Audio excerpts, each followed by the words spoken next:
তারা 19 তারিখ এসে তারা রিং দেন হলো মাস্টারম্যান শাহিনকে যে আমরা বাংলাদেশে আসছি, আমরা কোথায় থাকবো। তখন শাহিনের একটা বাসা আছে হলো বসুন্ধরা, তারা বসুন্ধরা যায়। বসুন্ধরা যে সে তার কথা বলে হলো শিমুল ভুঁইয়ার সাথে, শিমুল ভুঁইয়ার সাথে কথা বলতে বলতেই মোবাইলটা বন্ধ হয়ে যায়। তখন তারা একদিকে মোবাইল বন্ধ হয়ে যাওয়ার কারণে শিমুল ভুঁইয়ার মোবাইল বন্ধ হয়ে যায়, শাহিন চলে যায় হলো দেশের বাইরে। আর ওরা মানে এক সময় ট্রাক ড্রাইভার ছিল, এই যে মুস্তাফিজ এবং ফয়সাল ট্রাক ছিল।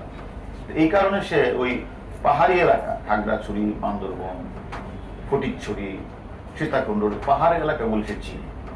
তখন তারা এইগুলিতে এখান থেকে তাদেরকে 30,000 টাকা দেওয়া হলো।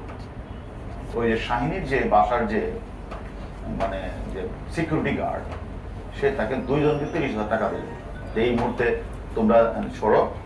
তখন তাদের মোবাইল বন্ধ হয়ে যায়।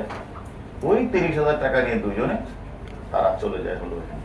সেখানে তারা ওই গিয়ে শ্রী শ্রী পাতাল কালী মন্দিরে গিয়ে তারা ধুতি পরিহিত অবস্থায় তাদের মাথার চুল চেঞ্জ হয়ে যায় এবং সে বলে যে আমি মানে সেখানে বলে যে আমি সেখানে কালী মা, আমি মা কালীর অনেক ভক্ত, এই জন্য মা কালীর সাথে আমার থাকতে হয়।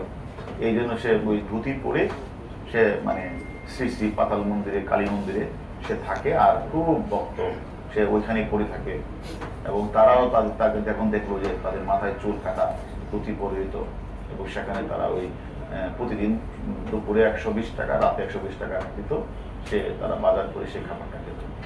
এবং তারা মানে পুরাপুরি মানে তারা নামও চেঞ্জ করে ফেলেছে, তারা চুলের ধরন, ড্রেসের ধরন, তারপরে তারা একদম সবকিছু চেঞ্জ করে সেখানে তারা অবস্থান করছে।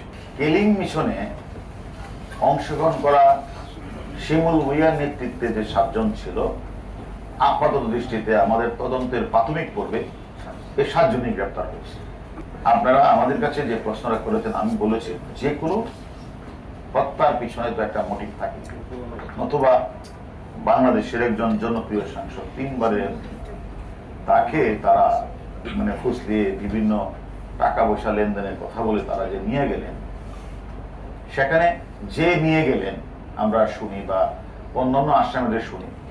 এখানে যে মূল পরিকল্পনাকারী মাস্টারমাইন্ড আপনারাই বলছেন শাহিন তাকে নিয়ে গেলেন, সেখানে নিয়ে যে তাদের সাথে কি কথা হয়েছে এবং কারা বেনিফিশিয়ারি, রাজনৈতিকভাবে কারা বেনিফিশিয়ারি, আর্থিকভাবে কারা বেনিফিশিয়ারি, সেইগুলি আমরা মনে করি হত্যাকাণ্ডের যে মোটিভ তো অবশ্যই আছে, সুনির্দিষ্ট মোটিভটা তো এখনো আমরা সঠিকভাবে বলতে পারছি না।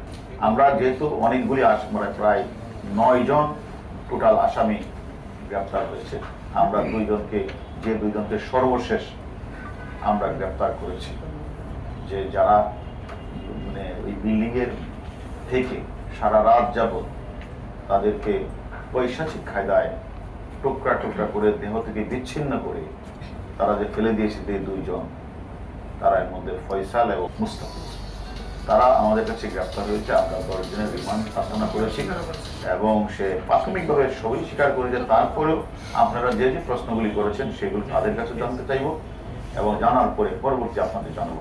আমরা এই কথাটা আবারও বলছি যে আমরা মানে সবগুলি কারণে খতিয়ে দেখছি এবং আমরা রিমান্ডে এনে পুঙ্খানুপুঙ্খ এদেরকেও জিজ্ঞাসাবাদ করব।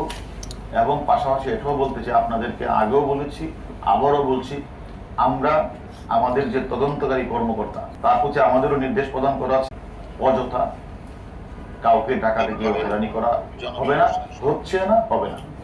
এবং এই ঘটনার সাথে সংশ্লিষ্ট যাদের বিরুদ্ধে আমাদের 164 গোয়েন্দা তথ্য এবং বিভিন্ন পারিপার্শ্বিক সাক্ষ্য, ডিজিটাল এভিডেন্স যাদের বিরুদ্ধে আসবে, তাদেরকে আমরা মানে এনে জিজ্ঞাসাবাদ, আইনের অনুমতি নিয়ে জিজ্ঞাসাবাদ করব এবং দোষী সাব্যস্ত হলে তাকে ছাড় দেওয়া হবে।